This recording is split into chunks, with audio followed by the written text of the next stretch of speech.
नमस्कार साथियों, आप देख रहे हैं बिहार समाचार, जहां आपको मिलती है बिहार की दिन भर की ताजा और बड़ी खबरें। आज की पहली खबर, सीएम बोले विपक्ष ने नारी शक्ति का अपमान किया। पटना के बीजेपी दफ्तर में महिला आरक्षण बिल पर मुख्यमंत्री सम्राट चौधरी ने प्रेस कॉन्फ्रेंस की। उन्होंने कहा कि विपक्षियों पार्टी ने महिला आरक्षण बिल को गिराकर नारी शक्ति का अपमान किया है। सीएम ने कहा विपक्षियों ने मिलकर महिलाओं के साथ धोखा किया है। विपक्ष के लोगों ने महिला आरक्षण बिल का समर्थन नहीं किया। पीएम मोदी देश की महिलाओं का आरक्षण देना चाहते थे, लेकिन विपक्ष की पार्टियों ने साथ नहीं दिया। 24 अप्रैल को विधानसभा में बहुमत साबित करेंगे। सीएम सम्राट, मुख्यमंत्री सम्राट चौधरी अपने आवास पर लोगों से मुलाकात कर रहे हैं। इस दौरान एक युवक ने अयोध्या के श्री राम की तस्वीर सीएम सम्राट को भेंट की, जिसे लेकर सम्राट ने उन्हें प्रणाम किया। एक बुजुर्ग दंपति रोते हुए सीएम सम्राट के पास पहुंचा। उन्होंने मुख्यमंत्री से मदद की गुहार लगाई, जिसके बाद सम्राट ने उन्हें मदद का भरोसा दिया। इससे पहले पूर्व मुख्यमंत्री नीतीश कुमार ने सीएम सम्राट से 5 देशरत्न मार्ग स्थित उनके आवास पर मुलाकात की। दोनों के बीच मौजूदा राजनीतिक हालातों पर करीब 20 मिनट बातचीत हुई।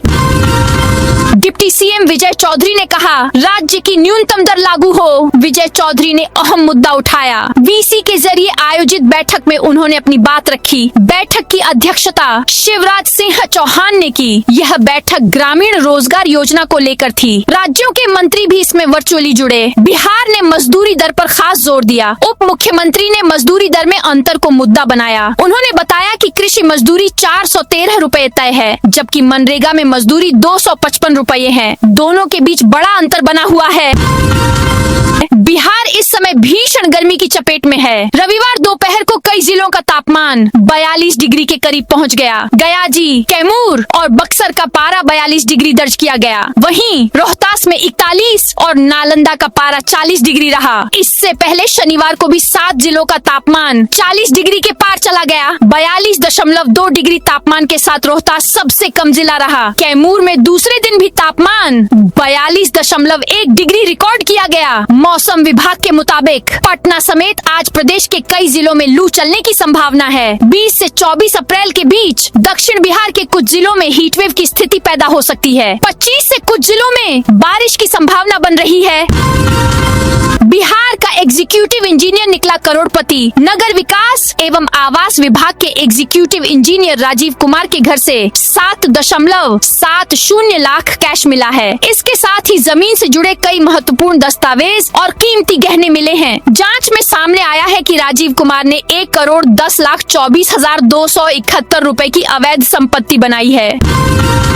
यादवों के मोहल्ले में चिराग पासवान का गाना नहीं बजेगा। वैशाली में तेजस्वी यादव और चिराग पासवान का गाना बजाने को लेकर 2 गुटों में जमकर मारपीट हुई। नौबत यहाँ तक आ गई कि एक पक्ष की तरफ से पत्थरबाजी की गई। पत्थराव में दूसरे पक्ष के कई लोग घायल हो गए। घायलों का कहना है कि हम लोग पासवान हैं, हमारे समाज में एक लड़के की शादी थी, हम लोग डीजे पर तौर मजनुआ हको चिराग भैया के फैन के पगली गाना बजा रहे थे। जैसे ही बारात यादवों के मोहल्ले में पहुंची, वहाँ के लोगों ने गाना बंद करने को कहा। बात बढ़ी तो मारपीट शुरू हो गई। पूरा मामला बिदुपुर थाना क्षेत्र के कथौलिया बांध का है।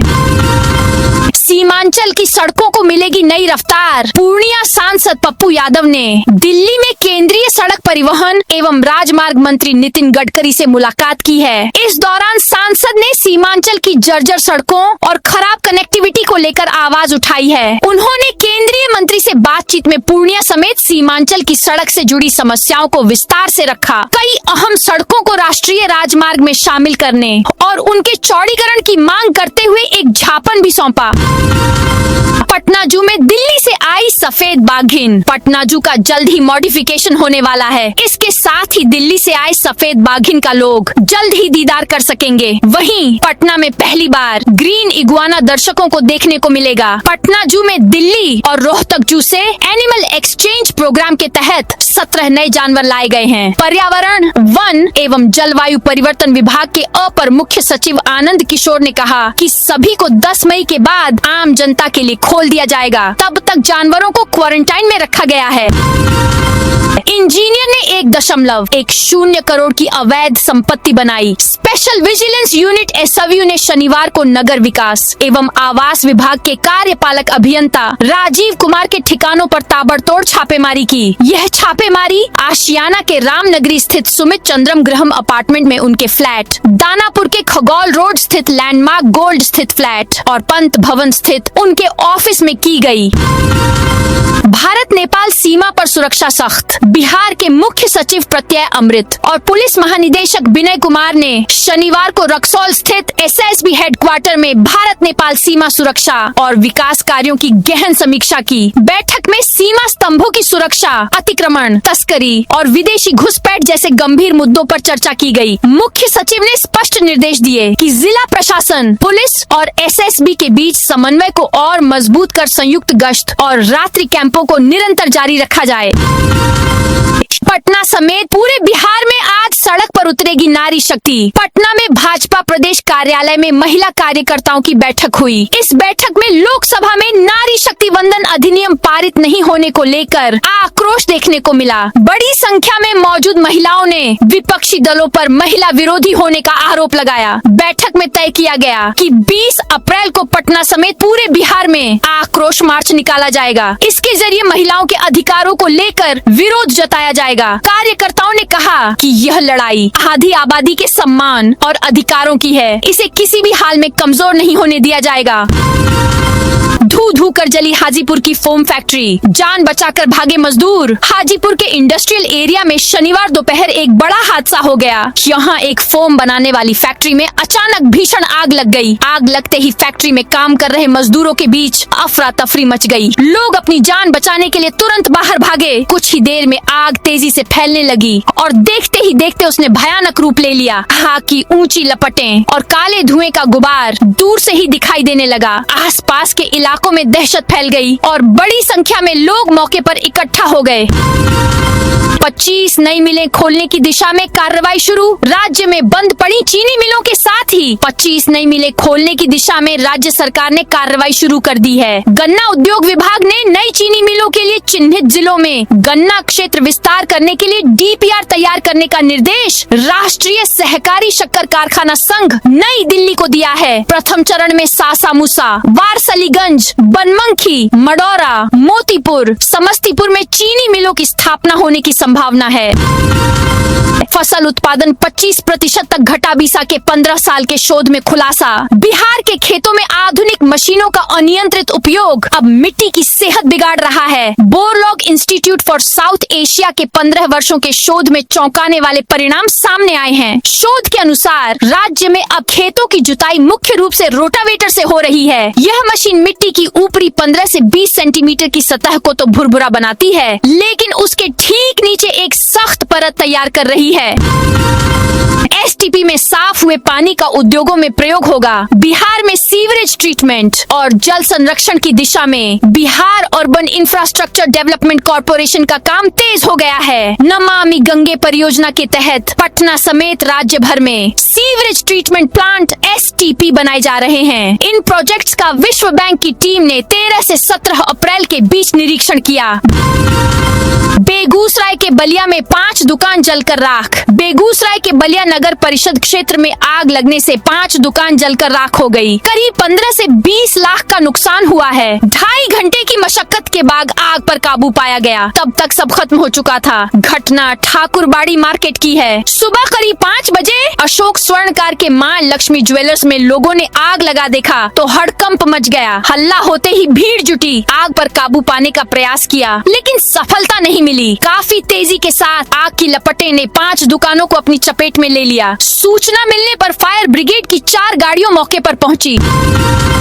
गयाजी में पुलिस पर हमला, गाड़ी में तोड़फोड़। गयाजी में अवैध बालू खनन के खिलाफ कार्रवाई करने पहुंची पुलिस टीम पर उग्र लोगों ने हमला कर दिया। बालू लोडेड ट्रैक्टर का छुड़ा लिया। इस दौरान पुलिस की गाड़ी में भी तोड़फोड़ की गई है। कुछ पुलिस कर्मियों को हल्की चोटें भी आई हैं। मौके से 6 लोगों को हिरासत में लिया गया है। कार्रवाई के डर से गाँव गांव से बड़ी संख्या में लोग फरार हो गए हैं। कई घरों में ताला लटका पड़ा है। घटना परैया प्रखंड के बैकटपुर की है। मुजफ्फरपुर से 7 रूटों पर दौड़ेंगी इलेक्ट्रिक बसें। मुजफ्फरपुर में प्रधानमंत्री ई बस सेवा शुरू करने के लिए प्रशासन ने तैयारी तेज कर दी है। इस योजना को जमीन पर उतारने के लिए विभागीय अधिकारी लगातार काम कर रहे हैं। शहर में इस सेवा के शुरू होने से लोगों को सस्ती, आरामदायक और आधुनिक यात्रा की सुविधा मिलेगी। अक्षय तृतीया पर बक्सर में ट्रैफिक अलर्ट। बक्सर में अक्षय तृतीया, गंगा स्नान और चोल मुंडन के अवसर पर 20 अप्रैल 2026 को श्रद्धालुओं की भारी भीड़ उमड़ने की संभावना है। इसे देखते हुए प्रशासन ने शहर में विशेष यातायात व्यवस्था लागू करने का निर्णय लिया है। पुलिस उपाधीक्षक कार्यालय बक्सर द्वारा जारी निर्देशों के अनुसार सुबह 4 बजे से शाम 5 बजे तक कई प्रमुख मार्गों पर वाहनों के आवागमन पर आंशिक या पूर्ण प्रतिबंध रहेगा।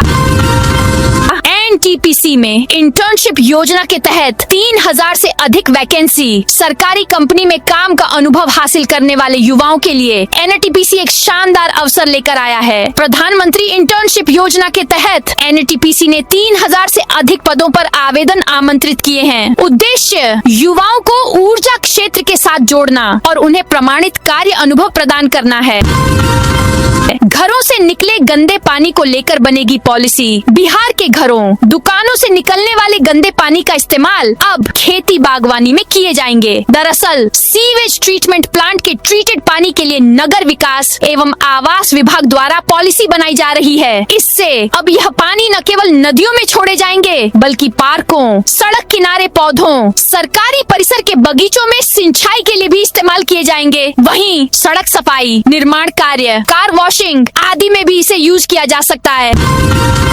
मुजफ्फरपुर आ रहे जगत गुरु रामभद्राचार्य महाराज मुजफ्फरपुर में एक बार फिर बागेश्वर धाम के पीठाधीश्वर पंडित धीरेन्द्र शास्त्री आ सकते हैं। मुसहरी प्रखंड क्षेत्र के रोहुआ स्थित राम जानकी मंदिर में भव्य धार्मिक आयोजन किया जाना है। यह 22 अप्रैल से 25 अप्रैल तक किया जाएगा। मुसहरी प्रखंड के रोहुआ आपूच में मुजफ्फरपुर पूसा पथ के उत्तर स्थित लगभग 25 एकड़ से अधिक भूखंड पर 22 से 25 अप्रैल तक 4 दिवसीय भव्य धार्मिक कार्यक्रम का आयोजन किया जाएगा। इस आयोजन में देश के प्रमुख संतों की उपस्थिति रहेगी। फर्स्ट क्लास में 25% सीटें पर आरटीई को मिले एडमिशन। शेखपुरा में शनिवार को दोपहर बाद डीएम शेखर आनंद की अध्यक्षता में समाहरणालय स्थित मंथन सभागार में शिक्षा विभाग की महत्वपूर्ण समीक्षा बैठक आयोजित की गई। इस बैठक में जिला शिक्षा पदाधिकारी डॉक्टर तनवीर आलम सहित अन्य संबंधित अधिकारी उपस्थित थे। जिलाधिकारी ने शिक्षा व्यवस्था में सुधार और नियमों के सख्त अनुपालन को लेकर कई अहम निर्देश दिए। गया से पटना आकर करते थे बाइक चोरी, मात्र 10,000 में बेचते थे। पटना के रामकृष्ण नगर थाना क्षेत्र में पुलिस को बड़ी सफलता मिली है। पटना पुलिस ने बाइक चोरी करने वाले एक बड़े गिरोह का पर्दाफाश किया है। इस कार्रवाई में कुल 10 आरोपियों को गिरफ्तार किया गया है और उनके पास से 7 चोरी की बाइक बरामद की गई है। शराबबंदी पर फिर बोले जीतन राम मांझी। बिहार की राजनीति में शराबबंदी एक ऐसा मुद्दा है जो थमने का नाम नहीं ले रहा है। पूर्व मुख्यमंत्री और हम पार्टी के संरक्षक जीतन राम मांझी ने एक बार फिर इस कानून को लेकर सरकार को आईना दिखाया है। पटना एयरपोर्ट पर मीडिया से रूबरू होते हुए मांझी ने जो कहा, उसने सत्ता के गलियारों में हलचल तेज कर दी है। उन्होंने साफ शब्दों में कहा कि कागज पर तो शराबबंदी अच्छी दिखती है, लेकिन जमीन पर यह गरीबों के लिए काल और माफियाओं के लिए वरदान साबित हो रही है। दानापुर रेल मंडल के नेवरा स्टेशन पर काम के कारण 7 ट्रेनें रद्द। दानापुर रेल मंडल के नेवरा स्टेशन पर कनेक्टिविटी कार्य के चलते रेलवे ने बड़ा फैसला लिया है। 18 से 26 अप्रैल तक चलने वाले इस काम के कारण सासाराम, डीडीयू और आरा जाने वाली कई ट्रेनें, सिर्फ ट्रेनें रद्द ही नहीं हुई हैं, बल्कि दर्जनों एक्सप्रेस ट्रेनों का रास्ता भी बदल दिया गया है। पटना जू में मिलेगा इंटरनेशनल एक्सपीरियंस। पटना में संजय गांधी जैविक उद्यान जल्द ही एक नए और हाईटेक अवतार में नजर आने वाला है। मुख्य सचिव आनंद किशोर की अध्यक्षता में हुई हाई लेवल बैठक में पटना जू के लिए 10 करोड़ रुपए के विकास कार्यों को हरी झंडी दे दी गई है। अब यहाँ न केवल जानवरों का दीदार होगा, बल्कि आपको दिल्ली के रॉक गार्डन जैसा एहसास और आधुनिक सुविधाएं भी मिलेंगी। सीएम सम्राट चौधरी आज पत्रकारों से करेंगे बातचीत। बिहार के मुख्यमंत्री सम्राट चौधरी आज एक बेहद व्यस्त कार्यक्रम में नजर आएंगे। दिन की शुरुआत जहां पटना में अहम प्रेस कॉन्फ्रेंस से होगी, वहीं दोपहर बाद उनका देवघर दौरा भी तय है। इस पूरे कार्यक्रम को राजनीतिक और धार्मिक दोनों नजरिए से महत्वपूर्ण माना जा रहा है।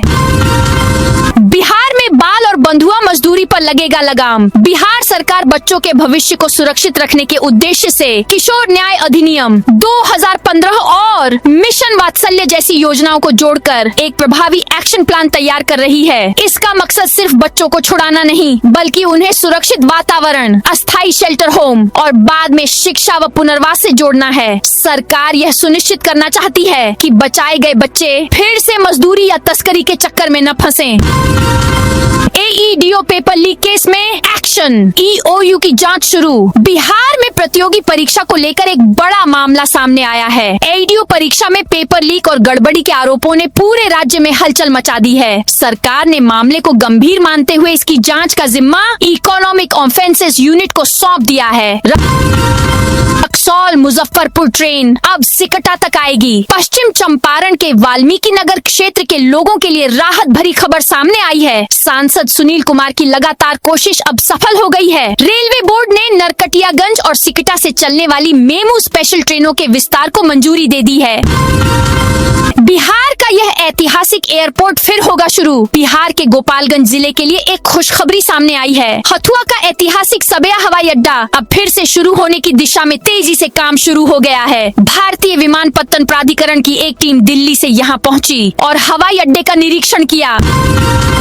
पीएफआई और हथियार तस्करी से जुड़ा था कटिहार का नाम पहले भी टेरर फंडिंग, प्रतिबंधित संगठनों की गतिविधियों और अवैध हथियार तस्करी के मामलों में सामने आता रहा है। हाल के वर्षों में एनआईए की कई कार्रवाई का केंद्र जिले के सेमापुर थाना क्षेत्र के सुखासन और हसनगंज थाना क्षेत्र के यूसुफ टोला जैसे इलाके रहे हैं। अब दिल्ली पुलिस की स्पेशल सेल द्वारा शनिवार को जारी प्रेस विज्ञप्ति में आतंकी गतिविधियों की तैयारी के आरोप में गिरफ्तार 4 युवकों में कटिहार के मोहम्मद सोहेल का नाम सामने आने के बाद जिले में एक बार फिर चर्चा तेज हो गई है। पुलिस और इंटेलिजेंस एजेंसियां अलर्ट मोड में हैं। 15 मई से बदल जाएगा मरीन ड्राइव का नजारा। जेपी गंगा पथ मरीन ड्राइव के किनारे अनियमित रूप से लगने वाले ठेला खोमचा दुकानदारों को व्यवस्थित करने की दिशा में नगर निगम ने पहल तेज कर दी है। दीघा गोलंबर के नीचे विकसित किए जा रहे वेंडिंग जोन में 15 मई तक करीब 250 फुटपाथी दुकानदारों को बसाने की तैयारी की जा रही है। इसके लिए निगम ने तात्कालिक स्तर पर आधारभूत संरचना तैयार करने का काम शुरू कर दिया है। वेंडिंग जोन के विकास के लिए दानापुर अंचलाधिकारी द्वारा नगर निगम को एनओसी दे दी गई है। पटना में 4 लेन सड़क के लिए हटाया गया अतिक्रमण। जेपी गंगा पथ के समानांतर गंगा किनारे भद्रघाट से लेकर दीदारगंज तक 4 लेन सड़क का निर्माण कार्य तेज गति से जारी है। इस निर्माण में बाधक बनने वाले सभी तरह के अतिक्रमण को हटाया जा रहा है। इसी कड़ी में जिला प्रशासन के निर्देश पर शनिवार को भद्रघाट से लेकर चित्रगुप्त घाट तक अनुमंडल प्रशासन एवं नगर निगम द्वारा अभियान चलाकर अतिक्रमण हटाया गया। भारी सुरक्षा बलों एवं पदाधिकारियों की मौजूदगी में चले अभियान के दौरान 10 झोपड़ी और 35 स्टॉल समेत 45 अस्थायी संरचनाओं को हटाया गया। राजापुर पुल के पास बनेगा भव्य पार्क और सुधरेंगे सड़कें नाले। पटना नगर निगम ने बड़ी योजना को मंजूरी दे दी है। राजापुर पुल के पास नए पार्क का निर्माण होगा। इसके लिए कार्यादेश भी जारी कर दिया गया है। निर्माण स्थल का चयन पहले ही कर लिया गया है। पार्क बनने से क्षेत्र की सुंदरता बढ़ेगी, स्थानीय लोगों को बेहतर सुविधा मिलेगी। प्रशासन ने 11 गैस एजेंसियों पर की रेड। अररिया में एलपीजी गैस की आपूर्ति को सुचारू, पारदर्शी और प्रभावी बनाए रखने के लिए जिला प्रशासन लगातार सक्रिय है। प्रशासन ने उपभोक्ताओं तक सीधी पहुंच सुनिश्चित करने के लिए कई महत्वपूर्ण कदम उठाए हैं, जिससे आम उपभोक्ताओं को किसी प्रकार की परेशानी न हो। वर्तमान में जिले में 12,267 गैस सिलेंडरों का पर्याप्त स्टॉक उपलब्ध है। शादी रिसेप्शन में गैस सिलेंडर की नहीं होगी कमी। शिवहर जिला प्रशासन ने शादी विवाह जैसे पारिवारिक आयोजनों के लिए गैस सिलेंडर की उपलब्धता सुनिश्चित करने हेतु नई व्यवस्था लागू की है। जिला पदाधिकारी प्रतिभा रानी ने एक प्रेस कॉन्फ्रेंस में बताया कि अब जरूरतमंद लोगों को आवेदन के आधार पर अतिरिक्त गैस सिलेंडर उपलब्ध कराए जाएंगे। इसका उद्देश्य समारोहों के दौरान होने वाली असुविधा को दूर करना है। औरंगाबाद औरंगाबाद में 120 छात्राओं को मिला साइकिल। औरंगाबाद के नबीनगर में आज एक प्रेरणादायक पहल के तहत 120 ग्रामीण बालिकाओं के बीच साइकिलों का वितरण किया गया। यह कार्यक्रम जिला पदाधिकारी अभिलाषा शर्मा के नेतृत्व में NTPC नबीनगर के CSR पहल के अंतर्गत आयोजित किया गया। योजना का मुख्य उद्देश्य ग्रामीण क्षेत्रों की छात्राओं को स्कूल आने जाने में होने वाली कठिनाइयों को दूर करना और उनकी शिक्षा को प्रोत्साहित करना है, ताकि वे नियमित रूप से पढ़ाई जारी रख सकें। पंचायत भवनों में आग से बचाव के लिए मॉक ड्रिल। शेखपुरा में अग्निशमन सेवा सप्ताह के तहत आग से बचाव के लिए व्यापक जागरूकता अभियान चलाया जा रहा है। इस अभियान के तहत बरबीघा प्रखंड के सरवा और पिंजड़ी पंचायत के पंचायत, सरकार भवनों और गांवों में ग्रामीणों के बीच जागरूकता कार्यक्रम और मॉक ड्रिल का आयोजन किया गया। इसका उद्देश्य लोगों को आग लगने की स्थिति में बचाव के तरीकों के प्रति जागरूक करना है। लेंसकार्ट ने ड्रेस कोड विवाद पर माफी मांगी। अब बिंदी तिलक पहन सकेंगे कर्मचारी। आईवीआर रिटेलर कंपनी लेंसकार्ट ने सोशल मीडिया पर भारी विरोध के बाद पब्लिकली माफी मांगी है। इसके अलावा कंपनी ने अब एक नई और पारदर्शी इन स्टोर स्टाइल गाइड जारी की है, जिसमें कर्मचारियों को कार्यस्थल पर अपने धार्मिक और सांस्कृतिक प्रतीकों को पहनने की पूरी अनुमति दी गई है। लेंसकार्ट की नई पॉलिसी में अब बिंदी, तिलक, सिंदूर, कलावा, मंगलसूत्र, कड़ा, हिजाब और पगड़ी जैसे आस्था के प्रतीकों को शामिल किया गया है। कंपनी ने एक्स पर बयान जारी कर कहा कि वे अपनी गाइडलाइंस को सार्वजनिक और पारदर्शी बना रहे हैं, ताकि ग्राहकों और समुदाय की चिंताओं को दूर किया जा सके। अब घर से ही जनगणना मोबाइल पर ID बनाओ, नाम जुड़ जाएगा। जनगणना 2027 के पहले चरण में मकानों का सूचीकरण और आवास की गिनती 2 मई 2026 से 31 मई 2026 तक होगी। इससे पहले 17 अप्रैल से 1 मई तक स्वगणना होगी। स्वगणना में 33 सवालों के जवाब देने हैं। परिवार के मुखिया या परिवार के किसी सदस्य के मोबाइल से आप अपने और अपने परिवार की स्वगणना कर सकते हैं। इसके बाद आपको SEID मिलेगी। तो दोस्तों, यह थी आज बिहार की दिन भर की ताजा और बड़ी खबरें। अब कल मिलते हैं नई खबरों के साथ।